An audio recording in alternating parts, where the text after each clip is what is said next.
አሁን ማለት ነው ላለመጭበርበር ከመሞከር ይልቅ ሰው እኛን ለማጭበርበር እስከ ምን ያህል ጥግ ድረስ እንደሚሄድ ቀድመን መረዳት ያለብን ይመስለኛል። ዛሬ በጠዋቱ አንድ ከማላውቀው ሰው ስልክ ተደወለልኝና ልጁ በጣም እያለቀሰና እየተርበተበተ በቃ የሚያወራው ድምፁ ውስጥ ማለት ነው የምትሰሙት እንደዛ ነው። ከዛ እናት በጣም ይቅርታ በስተት ለእናቴ ታማ ሰው ጋር እንድትደውልበት ጥቅል ልካለሁ ብዬ ለአንቺ በስተት ላኩትኝና እባክሽን ከቻልሽ በዚህ አካውንት ቁጥር የጥቅሉን ብር መልሽልኝ አለኝ ማለት ነው።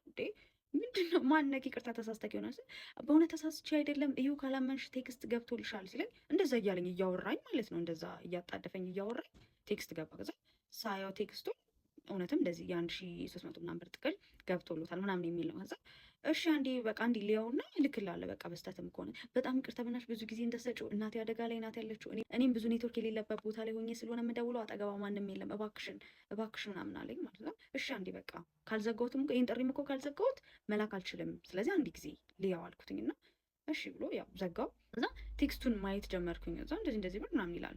ያው ቴክስቱ ልክ ነው። ከዛ አጋጣሚ ነው ወይ በቃ ብዬ እንደዚህ ልዘጋው እንደዚህ ስዋይፕ ሳደርገው ቁጥሩን አየሁት ማለት ነው።